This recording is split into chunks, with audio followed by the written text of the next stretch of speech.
बबलू गांव में रहता था। उसके पास सफेद रंग की एक घोड़ी थी जिसे वो अक्सर शादी बारात में किराए पर देता था। एक दिन बबलू के पास एक आदमी आया। मैं मुरारीपुर गांव के प्रधान विक्रम सिंह के घर से आ रहा हूं। प्रधान जी के लड़के की शादी है। उन्हें अपनी बेटी की शादी में सफेद घोड़ी चाहिए। मैंने सुना है तुम्हारे पास सफेद घोड़ी है। हाँ, मेरे पास सफेद घोड़ी है, लेकिन मैं मुरारीपुर गांव नहीं जाऊंगा क्योंकि गांव बहुत दूर है। प्रधान जी तुम्हें 30,000 रुपए देंगे। 10,000 अभी पकड़ो एडवांस। 23 तारीख को घोड़ी लेकर आ जाना। एक रात घोड़ी किराए पर देने के लिए 30,000 की रकम बहुत ज्यादा थी और ऊपर से 10,000 एडवांस मिल गए थे। इसलिए बबलू मुरारीपुर गांव जाने के लिए तैयार हो गया। बबलू के गांव से मुरारीपुर पहुंचने में काफी वक्त लगता था। बबलू सुबह ही घोड़ी लेकर घर से निकल पड़ा। सूरज डूबने के बाद उसने रात्रि में विश्राम करने का निर्णय लिया। उसे दूर पहाड़ी पर एक बड़ी झोपड़ी दिखाई दी जहां से घोड़ों के हिनहिनाने की आवाज आ रही थी। लगता है यहाँ कोई अस्तबल है, मैं रात वहीं बिताऊंगा। बबलू अपनी घोड़ी को लेकर अस्तबल में पहुंचा। अस्तबल में 5-6 घोड़े बंधे हुए थे, लेकिन वहाँ कोई आदमी नहीं था। लगता है इन घोड़ों का रखवाला कहीं घूमने गया हुआ है। घोड़े एक कटोरी में कुछ खा रहे थे। बबलू अपनी घोड़ी को उस कटोरी के पास लेकर गया। उसने सोचा घोड़ी भूखी होगी, कुछ खा लेगी तो ठीक रहेगा। लेकिन बबलू जब कटोरी के पास पहुंचा तो उसके हाथ पैर फूल गए। टोकरी में इंसानों के कटे हुए सिर पड़े थे और घोड़े उन्हें खा रहे थे। ये कैसा अस्तबल है? यहाँ के घोड़े तो मांस खा रहे हैं। यहाँ ठहरना ठीक नहीं होगा। ये घोड़े मेरा सिर भी खा सकते हैं। बबलू अपनी घोड़ी लेकर अस्तबल से कुछ दूर चला गया। उसने घोड़ी को एक पेड़ से बांध दिया और खुद जमीन पर चादर बिछाकर सो गया। बबलू दिन भर का थका हुआ था, इसलिए उसे जल्द ही गहरी नींद आ गई। नींद में बबलू को महसूस हुआ कि जैसे उसके माथे पर कुछ टपक रहा है। जैसे ही बबलू ने आंखें खोली, उसकी सांस अटक गई। एक घोड़ा ठीक उसके सिर के ऊपर खड़ा था, जिसके लंबे पैने दांत थे और उसके मुंह से खून टपक रहा था। बबलू तुरंत उठकर वहाँ से भाग निकला, लेकिन घोड़ा बबलू के पीछे पड़ गया। अरे कोई बचाओ, कोई बचाओ, कोई मेरी मदद करो। बबलू को सामने कुआं दिखाई दिया।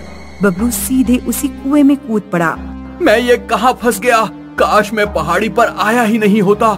घोड़ी भी वहाँ छूट गई। खैर, जान बची तो लाखों पाए। बबलू कुएं में ही बैठकर सुबह होने का इंतजार करने लगा। वो बैठे बैठे झपकियां ले रहा था। तभी उसने देखा कि कीचड़ में से एक आकृति खड़ी हुई। वो एक आदमी था जिसका चेहरा भयानक था। उसकी आंखों और मुंह से खून टपक रहा था और सिर में एक खंजर घुसा हुआ था। आदमी ने अपने सिर से खंजर निकाला और बबलू की तरफ बढ़ा। कोई बचाओ, भूत भूत, कोई बचाओ। किसी ने ऊपर से रस्सी फेंकी। रस्सी पकड़कर ऊपर आ जाओ। बबलू जल्दी से रस्सी की सहायता से कुएं से बाहर निकल गया। बहुत बहुत शुक्रिया भाई साहब, आप नहीं आते तो मैं मारा ही जाता। यहाँ क्या हो रहा है? वो अस्तबल और वो कुएं में आदमी, क्या ये कोई भूतिया जगह है? लगता है तुम इस इलाके में नए हो। मैं एक किसान हूँ। यहाँ से कुछ दूर पर मेरा खेत है। बहुत साल पहले यहाँ विजय और महेंद्र नाम के 2 आदमी रहते थे। दोनों रेस के घोड़े पाला करते थे। एक साल विजय का घोड़ा रेस में बुरी तरह हार गया। महेंद्र ने विजय का खूब मजाक उड़ाया। विजय, तेरे घोड़े तो मैदान में किसी मेमने की तरह लग रहे थे। कछुआ भी उनसे तेज दौड़ लेता। विजय क्रोधी स्वभाव का था। उसने एक रात महेंद्र के अस्तबल में आग लगा दी और अस्तबल को चारों तरफ से बंद कर दिया। महेंद्र सहित सारे घोड़े आग में जलकर मर गए। उसके बाद विजय ने सूखे कुएं में कूदकर आत्महत्या कर ली। उन्हीं की आत्माएं यहाँ भटकती हैं। रात में कभी भी यहाँ अस्तबल दिखाई दे तो यहाँ रुकना नहीं। बबलू ने देखा घोड़ा अभी भी पेड़ से बंधा हुआ है। उसने तुरंत अपने घोड़े को खोला और वहाँ से खिसक लिया। मीना अपने पति राकेश और बच्चों राजू और नेहा के साथ अपने मायके जा रही थी। मीना का मायका ठेठ गांव में था, जहां कोई मोटर वाहन नहीं जाता था। इसलिए मुझे तुम्हारा गांव इतना बेकार लगता है। घंटों तक यहाँ कोई सवारी नहीं मिलती, पागलों की तरह भटकते रहो। अभी कुछ देर की बात है, यहाँ तांगे वगैरह चलते रहते हैं, कोई ना कोई तांगा तो मिल ही जाएगा। मम्मी मुझे भूख लग रही है। बेटा, रास्ते में कोई दुकान मिलेगी तो कुछ खरीद लेंगे, आसपास तो कोई खाने की चीज नहीं दिख रही। चलते चलते उन लोगों को रात हो गई, मौसम भी खराब होने लगा। कुछ ही देर में आंधी और पानी आ जाएगा, यहाँ आकर हम तो बुरे फंस गए। तभी उन्हें एक तांगा आता हुआ दिखाई दिया जो एक औरत चला रही थी। तांगा रोको बहन जी, आ जाओ सब लोग, जल्दी से बैठ जाओ, मौसम बहुत बिगड़ने वाला है। मीना का परिवार तुरंत तांगे में बैठ गया।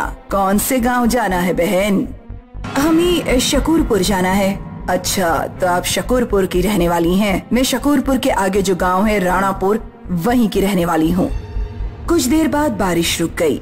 रास्ते में नेहा को प्यास लगने लगी। पापा, मैंने सुबह से पानी नहीं पिया है, बहुत प्यास लग रही है। यहाँ पास में एक ट्यूबवेल है, मैं अभी तुम्हारे लिए पानी लेकर आती हूँ, तब तक मेरा घोड़ा कुछ खा भी लेगा।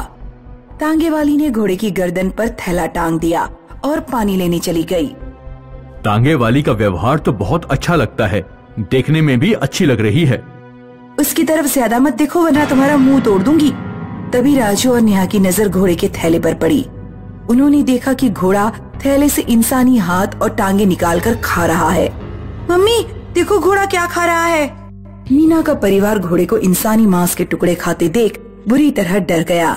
जब तांगे वाली पानी लेकर लौटी तो उन्होंने देखा कि तांगे वाली के पैर उल्टे हैं। लो बेटी पानी। तांगे वाली ने पानी का मटका नेहा के हाथ में दे दिया और तांगा हाँकने लगी। नेहा ने देखा कि मटके में पानी नहीं खून है। क्या हुआ बेटी, तुम पानी क्यों नहीं पी रही हो? ये तो कोई चुड़ैल लगती है, अब हम क्या करें? हमें ऐसे नाराज किए बिना इससे पीछा छुड़ाना होगा। सुनिए बहन जी, आपका नाम क्या है? मेरा नाम रुक्मणी है। बड़ा प्यारा नाम है। आप हमें यहीं छोड़ दीजिए रुक्मणी जी, यहाँ पड़ोस में हमारे एक रिश्तेदार का घर है, हम वहीं रात बिताएंगे। बीच जंगल में तुम्हें कैसे छोड़ दूं? यहाँ आसपास कोई गांव नहीं है, यहाँ कौन रिश्तेदार मिलेगा तुम्हें? नहीं, हमें रिश्तेदार के घर नहीं जाना, पीछे हमारे एक रिश्तेदार आ रहे हैं, हम उन्हीं का इंतजार करेंगे। तुम्हें कैसे पता कि पीछे से तुम्हारा कोई रिश्तेदार आ रहा है? यहाँ तो मोबाइल का नेटवर्क भी काम नहीं करता। चुड़ैल ने टांगा कब्रिस्तान की तरफ मोड़ दिया। ये तुम तांगा कहाँ ले जा रही हो? अपनी कब्र की तरफ। आज की अंतिम रात तुम लोग मेरी कब्र में ही बिताओगे। राकेश इमरजेंसी के लिए हमेशा अपने पास एक चाकू रखता था। उसने अपनी पैंट ऊपर करके चाकू निकाला और चुड़ैल की पीठ में भौंकना चाहा, लेकिन चुड़ैल गायब हो गई। कहाँ चली गई वो? हमें इसी समय तांगे से कूद जाना चाहिए। अगर चलते तांगे से कूदेंगे तो बहुत चोट लगेगी। अचानक चुड़ैल तांगे की छत से लटकने लगी। मुझसे पीछा छुड़ाने की कोशिश मत करो, मैं तुम्हारा पीछा नहीं छोड़ूंगी। चुड़ैल ने नेहा को पकड़कर छत पर खींच लिया। मम्मी बचाओ! तुम कुछ करती क्यों नहीं? वो हमारी बेटी को खींच कर ले गई। राकेश ने देखा कि राजू अपने गले में हनुमान का लॉकेट पहना हुआ है। राकेश ने हनुमान का लॉकेट राजू के गले से निकाला और अपनी जेब में रख लिया। फिर उसने घोड़े की लगाम खींच दी। जब तांगा रुका तो चुड़ैल नीचे आ गई। तूने तांगा रोकने की हिम्मत कैसे की? चुड़ैल जैसे ही आगे बढ़ी, राकेश ने हनुमान का लॉकेट फेंक कर चुड़ैल के गले में डाल दिया। लॉकेट गले में जाते ही चुड़ैल जलकर भस्म हो गई। कुछ देर बाद पीछे से मोटरसाइकिल पर एक आदमी आता हुआ दिखाई दिया, जो मीना के गांव का ही आदमी था। रामपाल चाचा, मोटरसाइकिल रोको, मैं मीना हूँ। अरे मीना बेटी, इतनी रात में तुम लोग यहाँ कैसे? हमें कोई सवारी नहीं मिल पाई थी चाचा, इसलिए हम यहाँ फंस गए थे। हम एक चुड़ैल के टांगे में बैठ गए थे, बड़ी मुश्किल से उससे पीछा छूटा है। अच्छा, लगता है तुम लोगों को रुक्मणी की आत्मा मिल गई होगी। तुम यहाँ कई सालों से नहीं आई हो। पिछले साल यहाँ रुक्मणी नाम की एक तांगा चलाने वाली औरत की हत्या हो गई थी। रुक्मणी रात में अपने घर लौट रही थी। कुछ डकैतों ने उसे रोककर पहले उसे लूटा और फिर कब्रिस्तान में उसे जिंदा दफन कर दिया। तब से रुक्मणी की आत्मा इस रास्ते से आने जाने वाले लोगों को परेशान करती है। तुम लोग सुबह तक का इंतजार करो। मेरा भाई तांगा चलाता है, जैसे ही वो आएगा फिर सब लोग गांव चलेंगे।